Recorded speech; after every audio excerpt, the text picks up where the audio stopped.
Okay, let's go ahead and get started. Welcome, everyone. My name is Brett Gorman, and I'm the Director of High Performance Pathways for USRowing. This webinar is going to be going over the 2025 U23 Pathways program and really a broad overview of more of the mission of the Under 23 program. We're also going to highlight changes to the program and also the selection procedures that we released just under 2 weeks ago, and going over some feedback that we have received from those. I'm joined with our Chief High Performance Officer, Josy Verdonkschot, who is joining us from the Netherlands. So, Josy, what time is it where you are? It's 2:02 a.m. 2:02 a.m. Okay, so thank you so much for being here at an inconvenient hour. This webinar is being recorded, and I know that many of our West Coasters have requested the recording, and we will have it posted on the webinars page and our U23 webpage by the end of day Friday, maybe as soon as tomorrow. We are also joined by Wendy Wilbur, who works on our high performance team as a team manager. And Wendy will be monitoring the chat. She'll be kind of right. Oh, hi, Wendy. Hi. She'll be doing back of the house operations, so she will monitor the Q&A, and she'll be stopping me if there's a question that she knows I'm not going to cover later and making sure that we get to that, or waiting till the end. She will also be putting several links in the chat as we go to the relevant things that I am speaking about. So without further ado, let's go ahead and get going. Really appreciate everyone joining us on this Wednesday evening post Head of the Charles. Got to see many individuals. It's always a great reunion ahead of the Charles, and that helped me a lot with guiding this presentation with some of the conversations I had there. What are we going to go over tonight? We're going to go over, the U23 team purpose and goals. Last January of 2024, we did an under 23 webinar that really focused on the nuts and bolts of how U23 was going to run, particularly the selection camp. This one, we're going to take a little bit of a higher view in terms of U23s and how it fits into the senior team program and what Josy is seeking to do with the Olympic and national team. Given that we're just coming off an Olympic cycle, a Paris Olympic cycle, it's a good time to really revisit, what are our goals, what are we striving for, and what really is the purpose of under 23s in the greater system that we have. Josy's also going to be highlighting his talent characteristics document that was attached to the selection procedures for both under 19 and under 23 selection procedures, and how we're going to be using that for athlete ID. We'll talk through some of the proposed 2025 changes and the rationale behind them. And then we'll also be going over some selection procedure feedback. We've been hearing from a lot of people. I spoke to a lot of people on the shores of the Charles. We have received some comments through the anonymous feedback form, but we definitely want to hear more from people. We value this feedback. There's a reason why there was a press release that accompanied the selection procedures this year. It was posted on social media. We've had multiple emails go out with newsletter blasts that have highlighted it, because we want to know what people think. But the purpose of this webinar is also to give everyone some context on why we set things up the way we did. But then again, we're still in comment period through Friday, and so changes can still be made. Next, so we'll start with the purpose of under 23s, the mission. Why do we even have an under 23 team? So I've kind of highlighted the three main buckets here, and Josy, I'll ask you to comment as well on these. But of course, athlete identification, athletes that have the physiological and of course the mental capacity to perform at the senior and Olympic level. Who those athletes are, giving them the experience, the providing those athletes with training guidance, how selection is run, is particularly as we connect that more and more to what's happening at the senior level, and preparing athletes to row at the under 23 world championships to get that international experience. The third bucket I put is opportunity. How are we creating multiple pathways to under 23s via trials and camp boats, as opposed to just doing everything in camp, and providing opportunities for athletes that maybe fall outside of the selection criteria that we'd set forth for that, but also providing opportunity for some of our top athletes to take a crack at those smaller boats, which is something we definitely want to be encouraging. Josy, would you like to comment a little bit more on kind of how you see under 23s factoring into what you do at the senior and Olympic level? Yeah, sure. If you look at it, for many of you, the experience of going to the under 23s is basically your goal. And for me, it's a starting point. If you look at the championship itself, to me, it's a nice reward of a great season, and of acknowledgement of the level that you have. But for us, from my point of view, it's a good way to identify those people who might be interesting for the future. And it doesn't really matter. We can ask everybody to send videos, and we can ask everybody to do erg testing, etc. But in the end, it's about rowing, and so under 23s is a great opportunity to see how people perform. You can see what their rowing skills are, and it's a better way to identify, I think, than just the bare numbers. So good way to find out who is of interest, good way to start to connect, and a good way to start to follow from our point of view. Great. Thank you, Josy.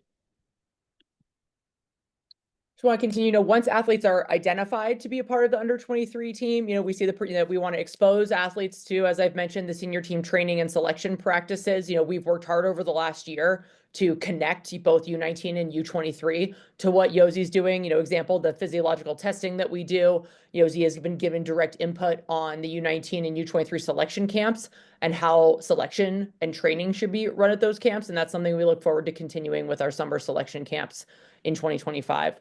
We want to be tracking athlete progress as they ascend to the senior level. So that includes while they're still part of their collegiate teams, as well as in that post-collegiate transition space. And then, of course, we want to see athletes performing in the top half of the field, which we're interpreting as 95% of CST at the World Rowing Championships.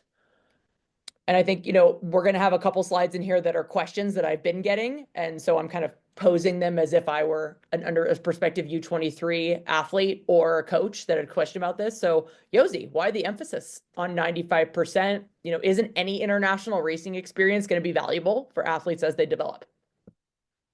Well, sure.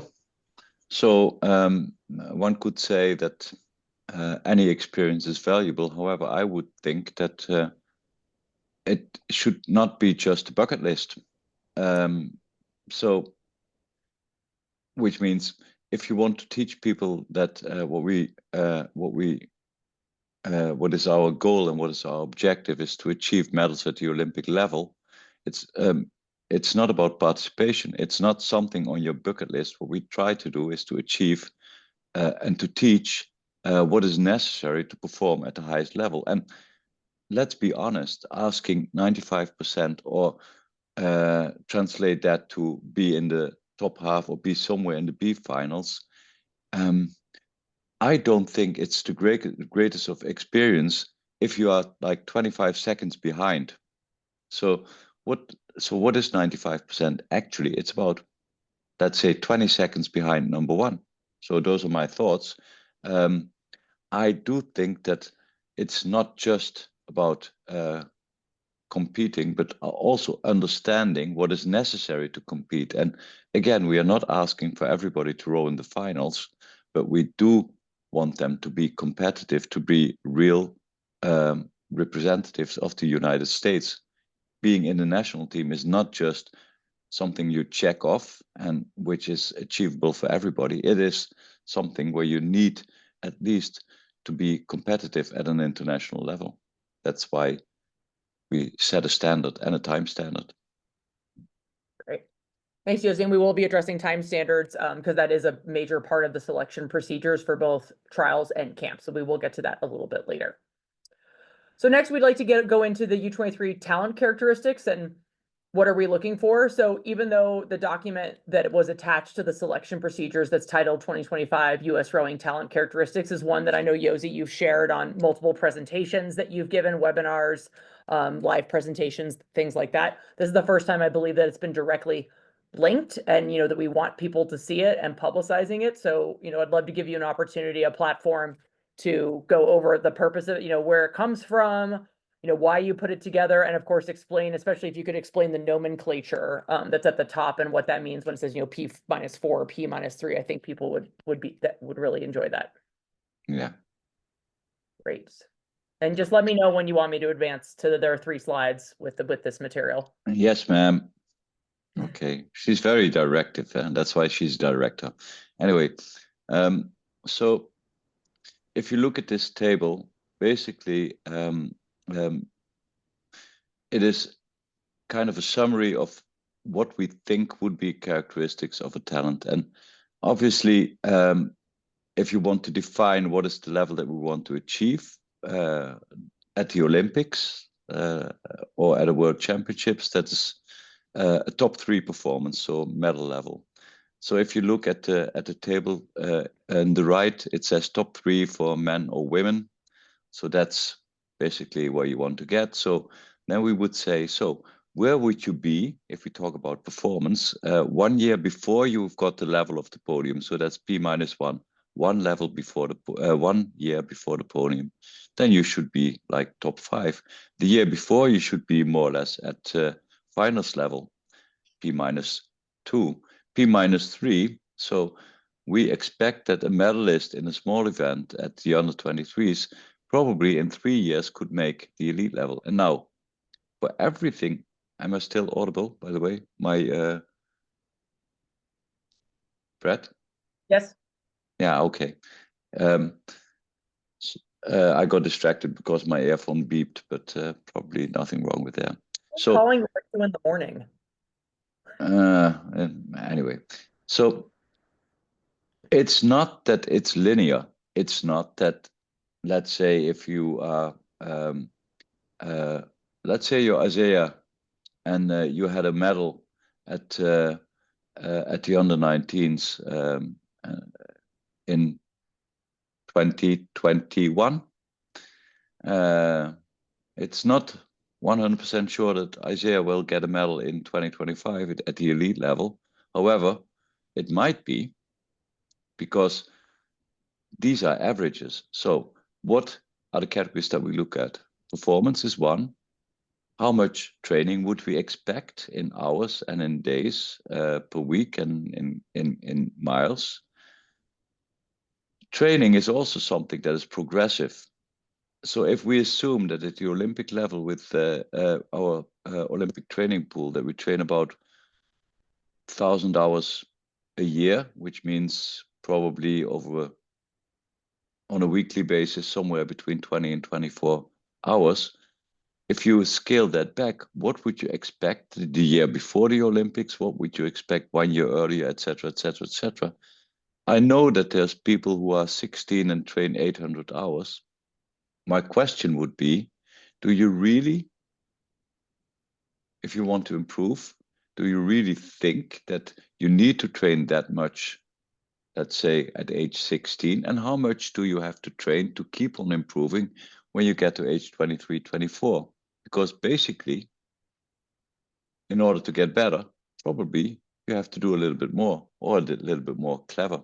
Well, training hours, physical, you can tell me it's very simple. If I say that everybody has to be like 6 foot something as a woman and or 6 foot as a woman, which is according to me 72 inches, or 6'2" to 6'8" as a man, you say, yeah, but I know of people that are not those values. That is correct. It is more or less how big is the predictability. So if I've got somebody and I've never seen that person rowing, the probability, if I take the taller and the stronger people, that they will make it is higher than the probability of the small people. It doesn't matter in the end if we look at results, because if we start rowing, we look at the results.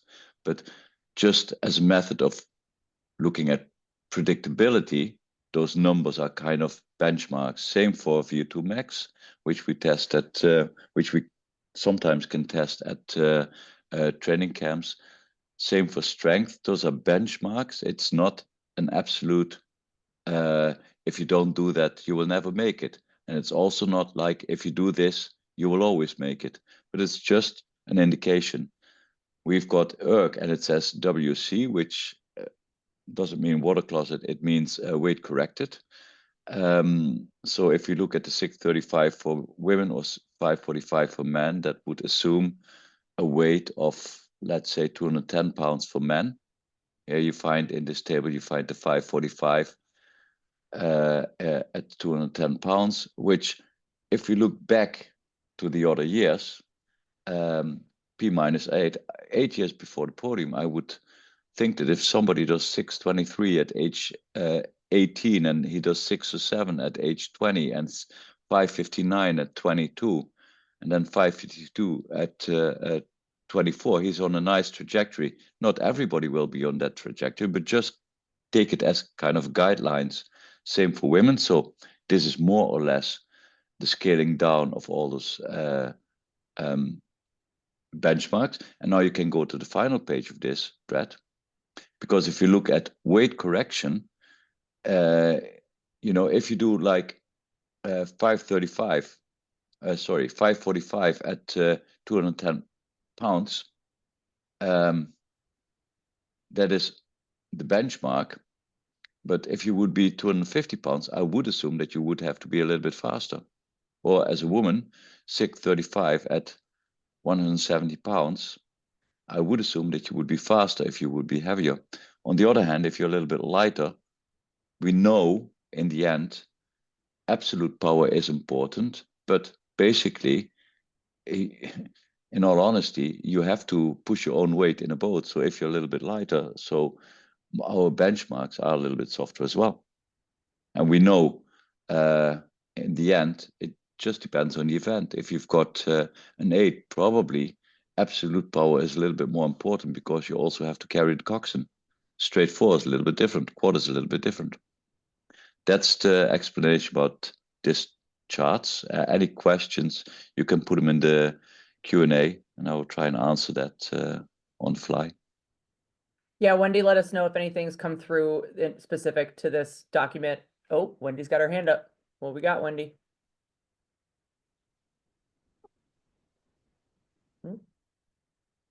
There she is. Oh, no. Okay. No, that was an accidental hand.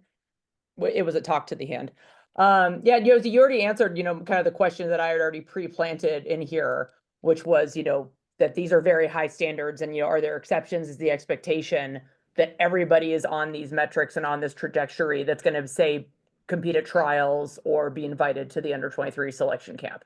Yeah, sure. If you look at my women's quad that made it over the qualifiers, you cannot exactly say that they meet all the metrics that that we set.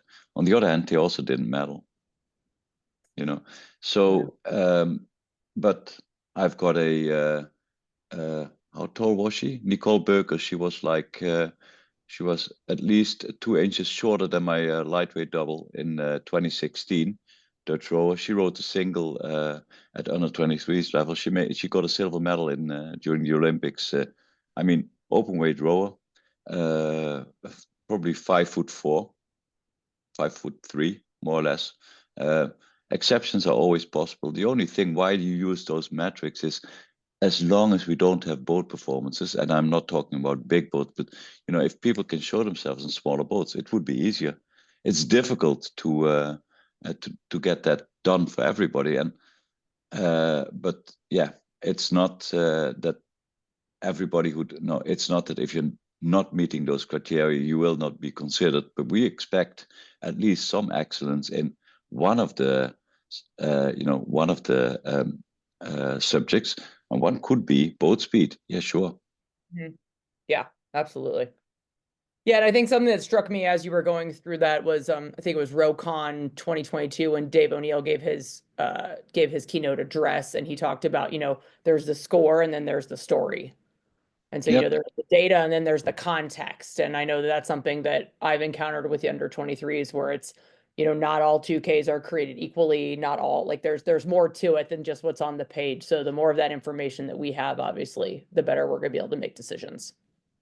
And in the end, it's just about touching points. If we create more points where we can meet athletes, if we can be more in contact, it becomes easier. But if the only info you have is a 2K score and how tall, how the weight, etc., it's very unpersonal and probably not as efficient. And like Dave says, there's more to it than just a few numbers. Yeah, and I think that's definitely one of the key reasons why we're trying to do some more things to have more touch points with athletes, including the December under 23 winter camp, which I'll talk a little bit about further down the line. Okay, thank you, Josy. Great. Well, Wendy, if there are no questions on the talent characteristics, and that doesn't mean that we can't come back to it if people have questions towards the end of the webinar, I'll go ahead and move into the 2025 U23 changes and what's different from 2024 and previous years. So these are the main highlighted challenges or changes that I wanted to go over. So the first big one is adding time standards to camp boats. And that's something that's brand new. We've had time standards for the trials events for the past 2 years since 2023. We did it in 2023 and 2024. We have collected some good data from that. And for 2025, we will be expanding that to the camp boats. We are expecting some significant updates to the World Rowing program and the events that they will offer. There will be a Congress in the early spring that will finalize these decisions, but we have been told pretty strongly that we should expect that the Coxed 4 event will be eliminated for both U19 and under 23. And then at the under 23 level, there will also be elimination of the lightweight quad and the lightweight pair. So those are expected to be eliminated. If something changes and they are not eliminated, then those events will be moved to trials. But in anticipation of that, we have moved the straight 4 event to a camp boat. So we've expanded the camp boat field to include the 8, the quad, and the straight 4.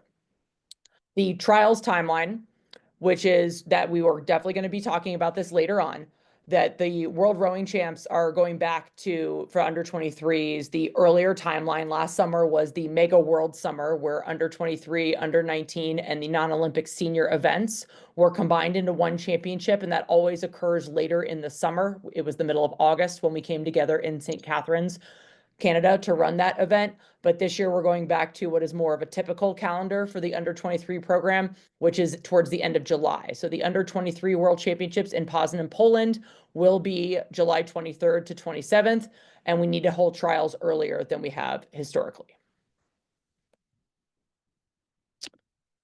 I mentioned that the camp boats will have time standards. These are in the selection procedures. And Wendy, if you haven't already put that in the chat, please put the link to the selection procedures in the chat for everyone to see. So this is in there, but just so everyone can get an idea of what we're talking about for that. And then on my next slide, we have the process for how that will occur at camp. So the dates that I've listed, there's a range of dates, especially for the start of camp. Part of that will be based on when we hold trials. We do have some alternative trials options that we want to get some feedback on, given that the feedback we've heard, we've gotten feedback, we have received it, we are listening.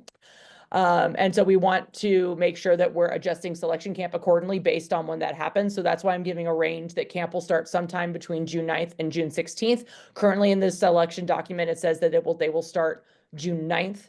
Oh, Josy, you have a question? No, but before you end, I want to say something about the 95% for camp boats afterwards. The next slide is the one where I ask you the question. You're ahead. Oh. You're one slide ahead. Sorry. Yeah. Oh, you're fine.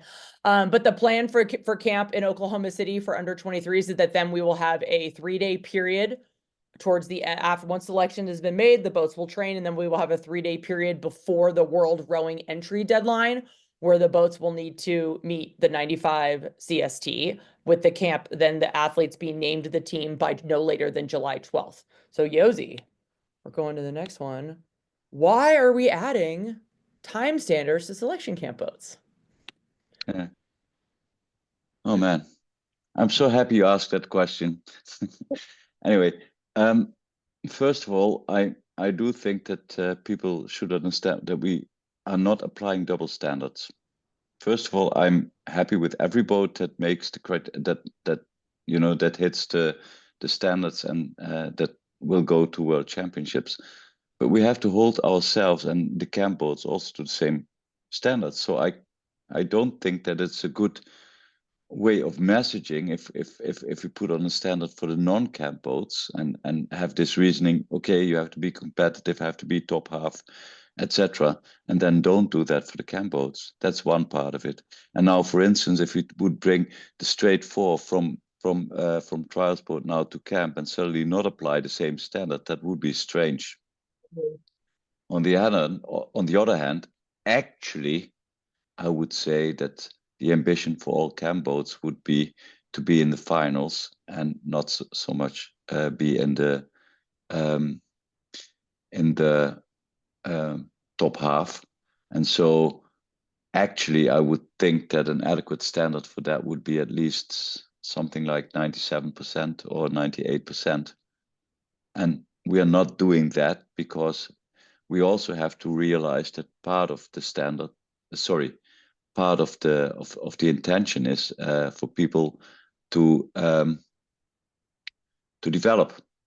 So yes, I understand not everybody will medal at World Championships under 23, unless we all find, the easy events. But that's not what we try to do. We try to bring people to the highest level, and you need an experience, but please, you need some speed. And for the cam boats, we do not hold you against a higher standard, but certainly not against a lower standard, because basically you are invited to the selection camp because we pretend that you're the biggest talents we have. And then out of those, we select the best. And why? Well, it should be a piece of cake to make percentages like that, or we should scale down our ambitions. Great, thank you. And actually, I have yet to receive many comments about the addition of time standards to the camp boat. So if you have comments on that, please get those to us. I do have a slide later on about how we'd like to receive that feedback. The bulk of the feedback that I have received, pretty much all the feedback, has been in relation to trials. So we'll get into that right now. Okay. So the current trials proposal has it occurring on Tuesday, June 3rd, Monday the 2nd is slated for practice in West Windsor, New Jersey. So this is 2 days after and the completion of the NCAA and the IRA regattas. On that Tuesday, we'll have AM time trials with PM finals. The events will be the under 23 single, double, pair, lightweight single, lightweight double, with 95% completion. 95% CST time standard applied in order to be named to the team in addition to winning the event. One thing that actually was in the selection procedures for 2024, but not a lot of attention was brought to it because it didn't end up coming to fruition. And it's something that we've highlighted more in the selection procedures, is the possibility of boats that are not qualified through trials could be added to the camp slate. Josy, can you talk through, what scenarios would you see, like what would need to be at play in order for you to make the decision that, the pair didn't qualify at trials, let's take it to camp? Why is that included in the selection procedures? Nope, you're muted. Yep, can happen. I hate it when people tell you you're muted. It feels so humiliating, and it's correct. We can come up with a hand signal if you want. No, I do that just for fun sometimes. Like now. Anyway, basically it's like this. First of all, I encourage everybody to, if you think that you've got a good, if you've got a good pair, or when you're a good singles color, to go for trials, because basically it doesn't matter to me whether there is an entry or whether somebody goes in the single or not. As long as we offer opportunity to our best athletes to go, I can live with it. But now, let's say there's no entry, or there's the only entry is really not fast enough. Why should we exclude people who are participating in the selection camp from offering that opportunity? Even if we would say, might be the spares to the 8. However, we make the playing field fair. If we hold the 95% standard for the trial, we also need to hold it for all the boats in the camp. So basically what we do is any not qualified boat,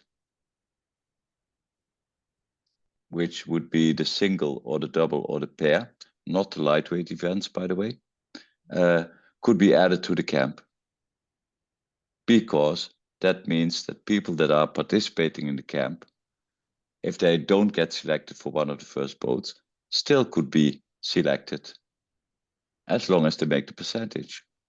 Plus, let's be honest, if we don't have enough people to make a good 8 and a good 4, but we might be able to make a good 4 and a good pair, why wouldn't we?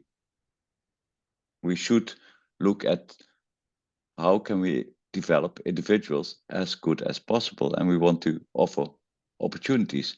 First of all, we offer you the opportunity to do it, by the way, on your own if you want to. If you don't want to, no problem. But then the spots that are not taken, why wouldn't we try to reuse? I mean, recycling is pretty green. We're in that into that nowadays. So see it as a second chance if there was not enough quality. And no, we will not artificially raise the standards just to make sure that we get everybody to camp, because in the end, it doesn't matter to me. It's better if quality at trials is high enough. It's much better because it means that we're on the right track.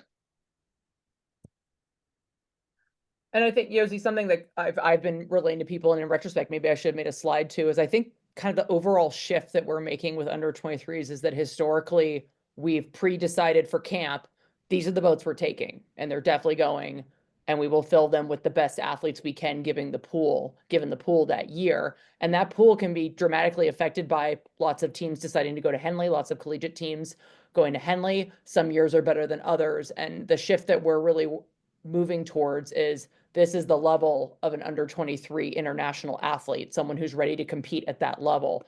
And we want to vote accordingly based on how many of those athletes we have. Yeah, in all honesty, without disrespecting people who don't make the standards, but I do think that it's not really aiming for the top. It's not that we say everybody has to be top 3 or something like that. So, but we set some standards, and also we do not beforehand want to prioritize. It's not that beforehand we want to say this is our first boat. Look at this year's Olympics. We decided that the first priority for the men would be the straight 4, and I argue that it didn't go badly, and our 8 got some nice, hardware at the end anyway. So in the end,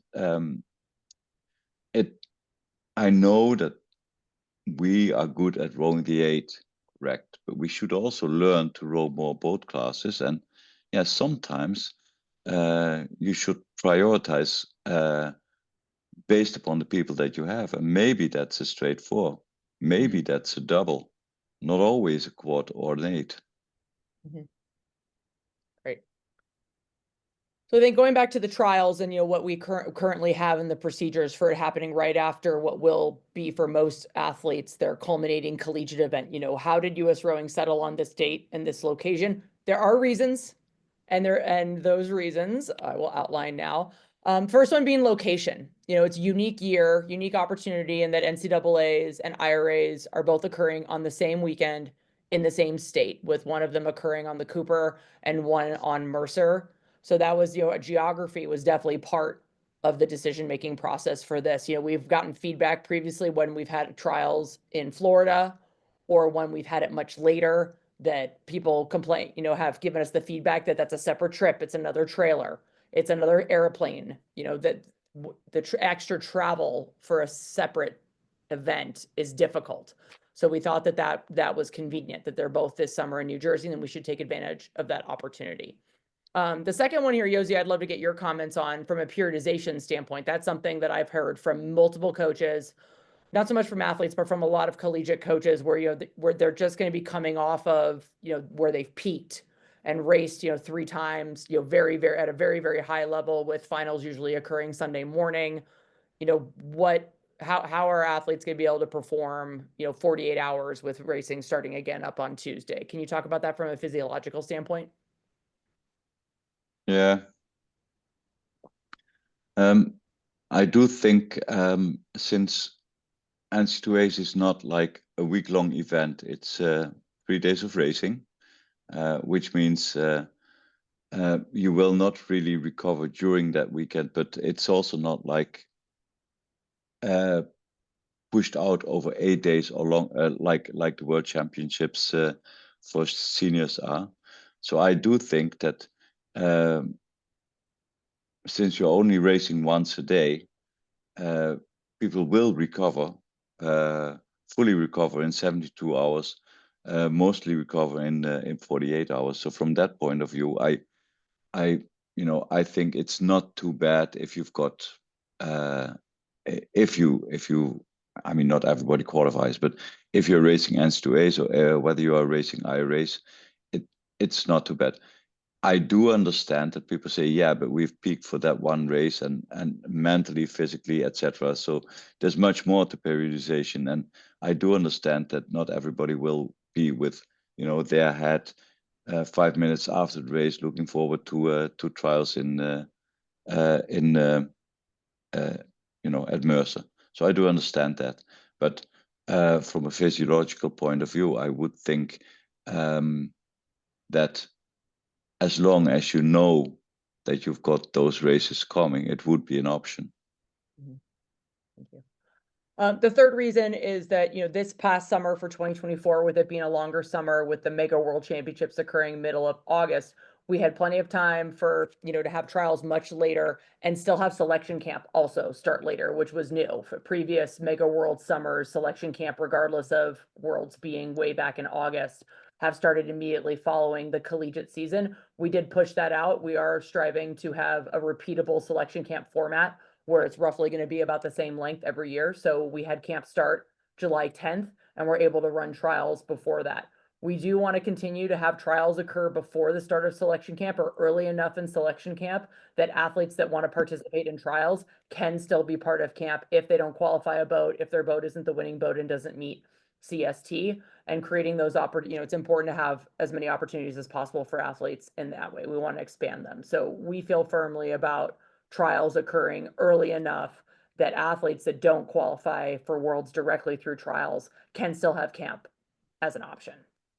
So those were kind of the three main reasons that led us to that. And just so everyone's aware, these selection procedures were also reviewed by our high performance committee. They're listed in the selection procedure. So this wasn't created in a vacuum. We did get some feedback ahead of time. However, given the format of IRAs and NCAAs, this is some of the main feedback that we've received so far. Does USRowing, not want anyone to qualify? They're not in small boats. Like, we're not racing singles, we're not racing doubles, we're not racing pairs. How do we expect athletes to be able to then jump into those boats right away? Josy, do you have thoughts on that? I do have some thoughts on that in the subsequent slides. Do you want to wait until after I say mine, or do you want to go ahead and take that one? No, I can say, yeah, sure. Your mind is not on that. On the other hand, for instance, take the Romanians that rode the 8 at the Olympics. Do you really think that they prepare the 8?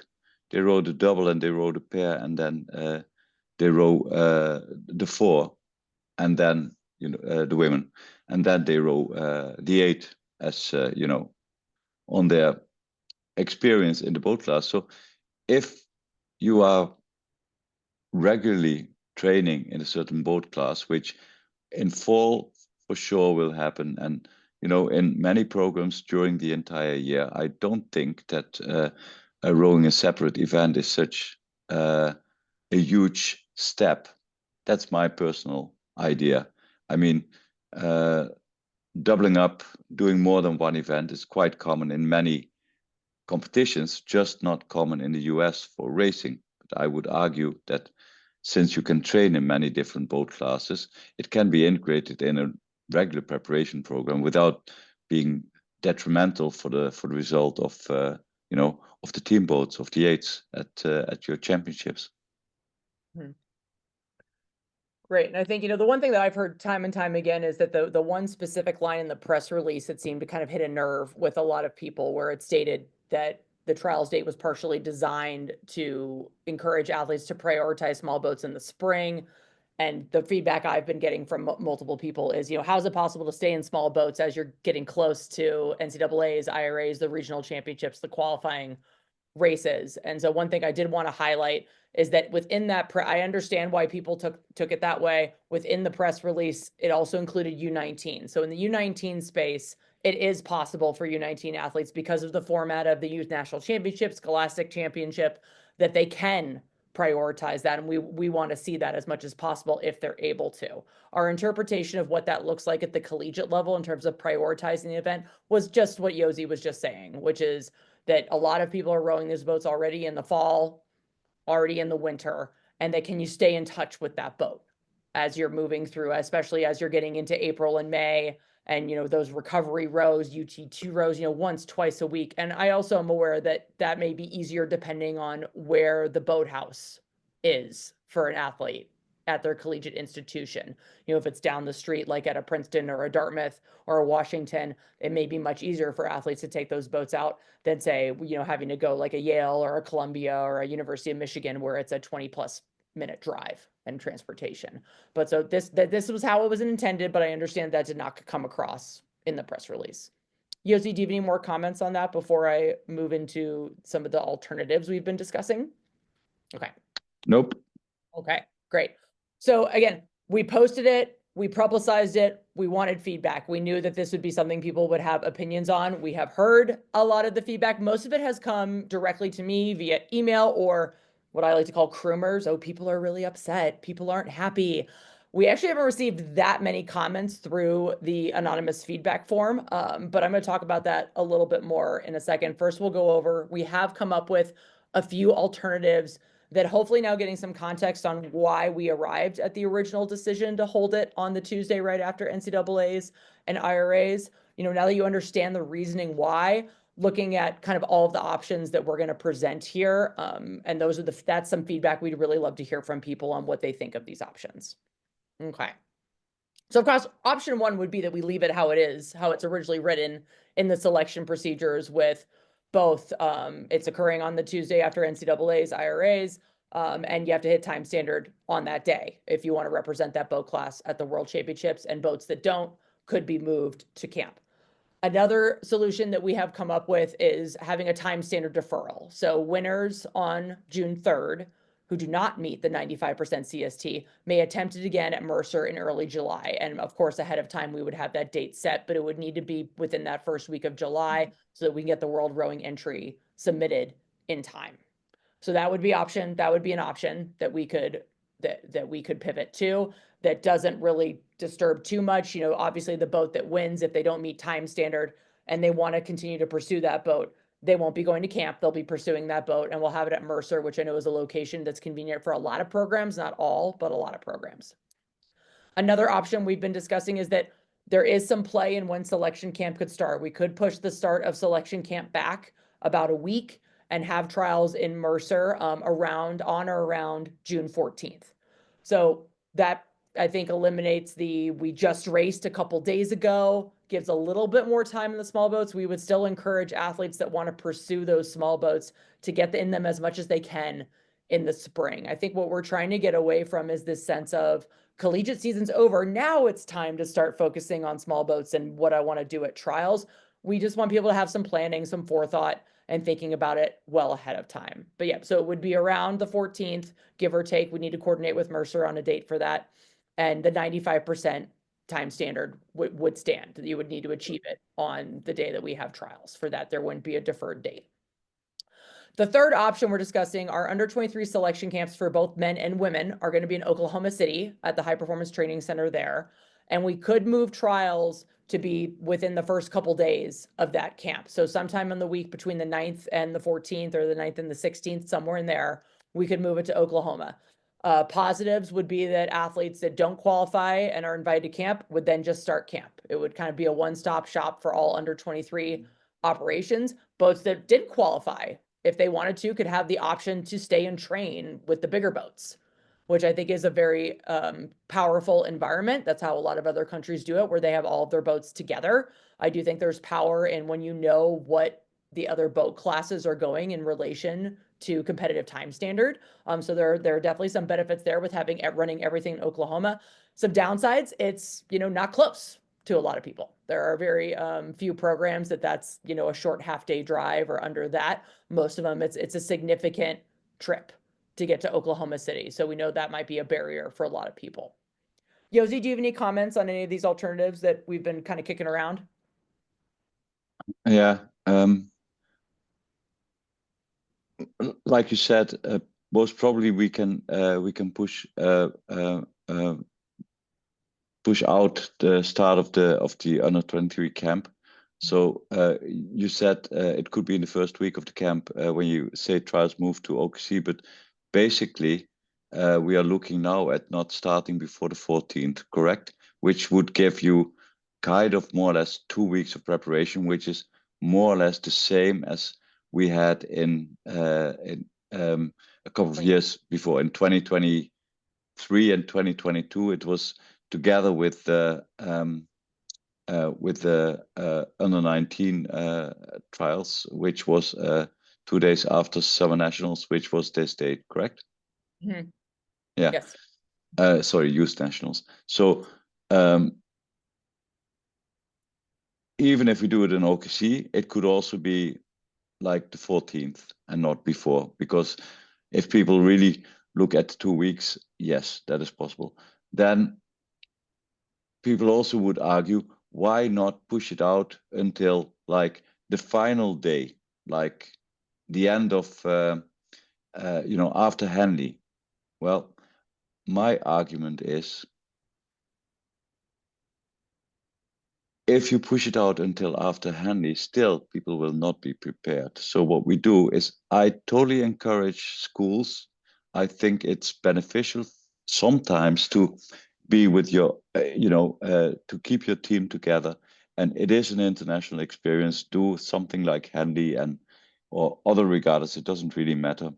Uh, but I consider it to be alternatives, because if you really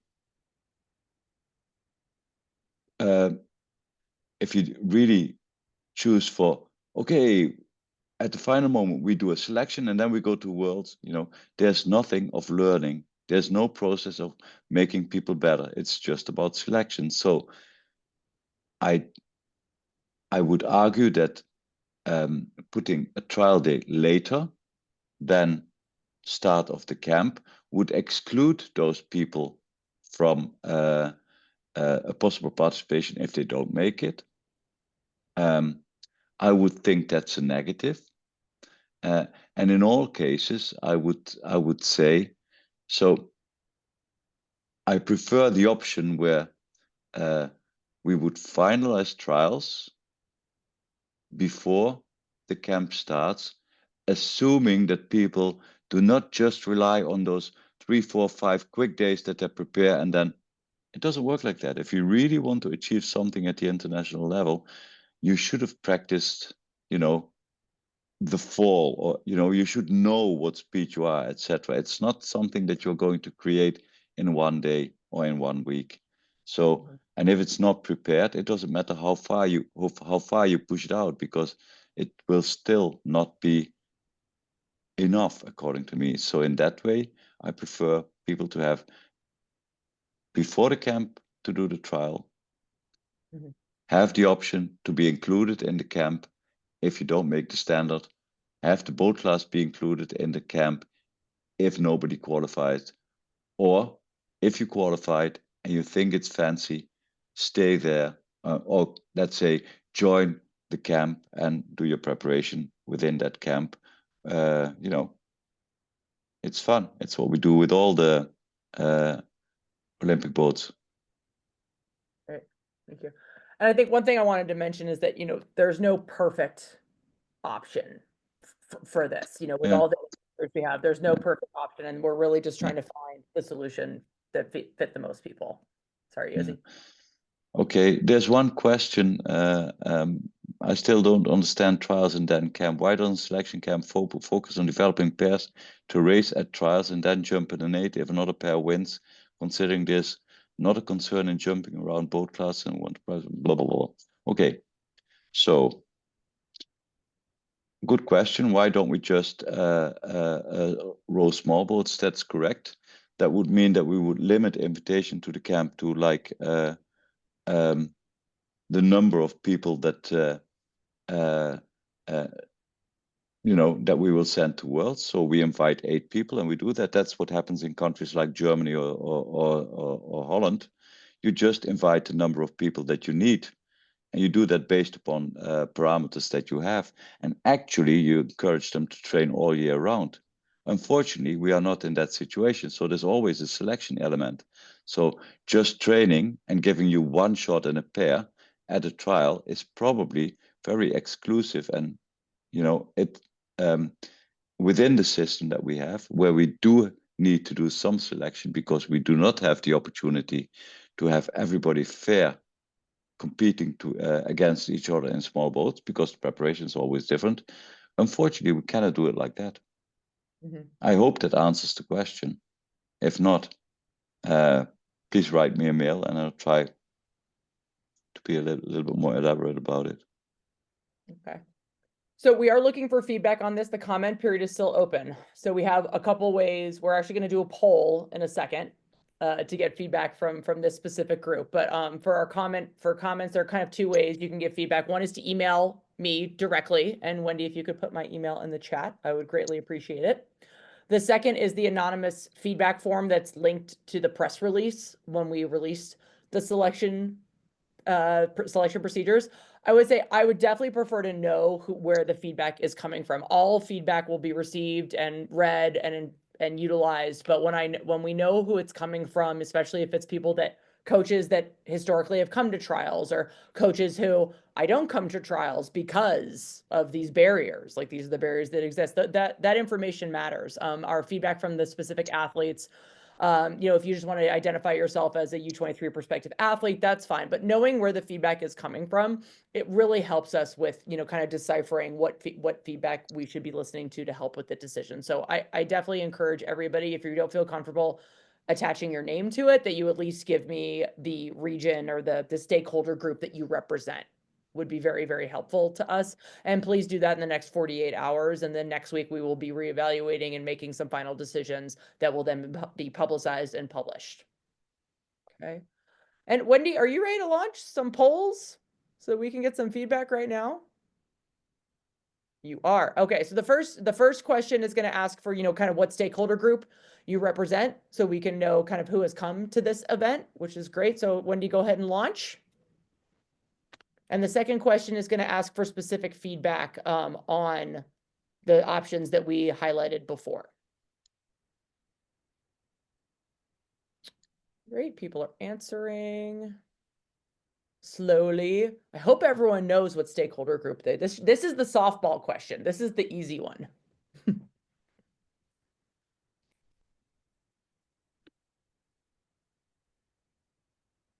Give it about another 10 seconds. All right, there we go. Now we're cooking. Now we're cooking with gas. There we go. Really appreciate everyone see, we have a lot of athletes on, collegiate coaches, HP coaches, a couple parents. Yep. Great. Some returners from 2024. Coming through. And I realized that I have prospective athlete on there. The second one was supposed to be Coxon. We'll just count it all as one prospective athlete. All right. I am going to be ending the poll in 5, 4, 3, 2. Oh, still a couple coming in. 1. Okay. We got 80% response. All right. Great. All right. Yep, mostly athletes, a lot of coaches. Thank you all. Much appreciate that. Wendy, can we go ahead and did the second one go in at the bottom? Okay, good. And everyone answered the second one too. Okay, great. Thank you very much, everyone. That helps us a lot with where people are and how they feel about these options right now. So we will definitely take that into account. But please don't this is not the only thing we want to use for feedback. Please email me. I expect a big rush of emails coming my way, or use the anonymous feedback form that Wendy has put in the chat. Great. Thank you, Wendy. All right, Wendy, do we have any other Q&A questions to cover? No. Wow. I'm glad we at least got one to know that it's working, that the Q&A is working. So maybe one will trickle in, but just for what's coming up next. So one thing that we're starting to publicize a little bit more, and this is I wouldn't say it's new because the speed order has always been open, the fall speed order that USRowing runs, but I think we're trying to get the word out more that we would love to see U19 and U23s competing in the fall speed order. We will be naming, even though we're going to run it as one event, so everyone will compete in the single or the pair, and we'll go into, it's a time trial format, and then we go into A, B, C, D, E finals. We will name who's the top U19, who's the top U23. That was some direct feedback I got from Charles, so thank you for the person who gave me that. You know who you are. There's a couple people. But yeah, so that's coming up, and that's coming up soon. The registration deadline for that, I believe, is November 1st for that. So if you're interested in coming to that event and seeing where you stack up against a lot of the senior team athletes that will be competing, that will occur on Mercer, November 16th and 17th. The HP Winter Camp is coming up December 16th to 20th in Oklahoma City. Wendy, if you haven't already, will you put the link to that camp opportunity for that, as well as the fall speed order? And that details, who the target audience for that, the cost of that camp, why we're doing it. Highly recommend, especially if you're someone that feels like you're fall into that outlier category. Like, I'm not on the metrics piece. I'm not hitting what maybe USRowing says they're looking for, but I know I'm fast on the water. We want to see you at this. We want to see you at this winter camp. So please, we'd love to see as many people as possible for that. And again, it's encouraging, like, getting in those boat classes more and coming to these camps. We will primarily be in small boats. While we're in Oklahoma, we will also be doing physiological testing. The lactate step test will be the main test that we will be doing there. Great. Third one, we are going to be doing some outreach. Sergio Espinoza, who was our U23 head coach and will return as the under 23 coach this summer, he's starting to do some site visits. He got started on the East Coast this week, going to some, a lot of programs that historically have had U23 athletes before. One comment I want to make is that if you're a coach and you feel as though you've got someone that should be on our radar, and someone that should be, whether it's they're going to be ready for U23s or they're a long-term senior team prospect, please let us know. Please email me. We will send someone. Between myself, Wendy, Jesse Foglia in Princeton, Sergio's traveling around the country. We also may have some other people that you may know that will be assisting us with this as USRowing representatives to help us identify athletes. As much as we want to use metrics and we want to use applications and member portal data to help identify athletes, we know that nothing replaces that recruitment, especially for the college coaches out there. We know you all go out, you're out in launches for U19s, you're making trips to see people, and we're going to be doing that too. So if you have someone, please let us know. Josy, did you want to comment on that? Don't forget to mention Casey. You said Jesse. Oh, yes, Casey. Yes. Yeah. Of course. So senior coaches will be trying to get more connected. We try to involve more scouting. There's 2 questions in the Q&A that you should answer, Brett. Okay.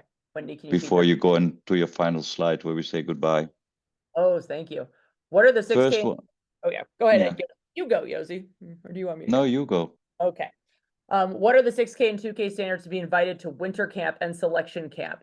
I think the general range that we're looking for U23 men is, sub 610. And for women, I would say, sub 705-ish. But like I said before, there's the score, then there's the story.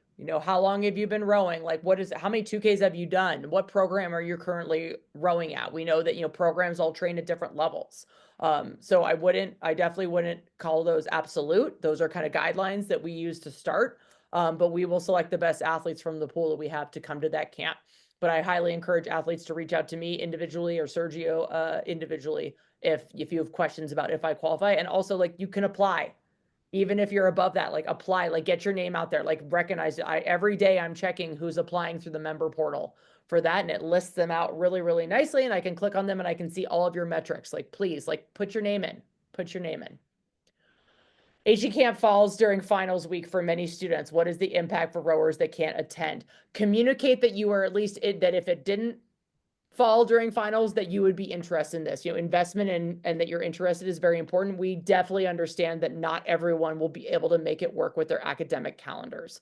That is definitely a challenge on when to hold these camps. We've picked the dates that we think a lot of athletes can be able to come. My hope is that by next year for 2026, we can have one in December and one in January, that hopefully everybody can come to one of those. But we need to get started with running one great one first.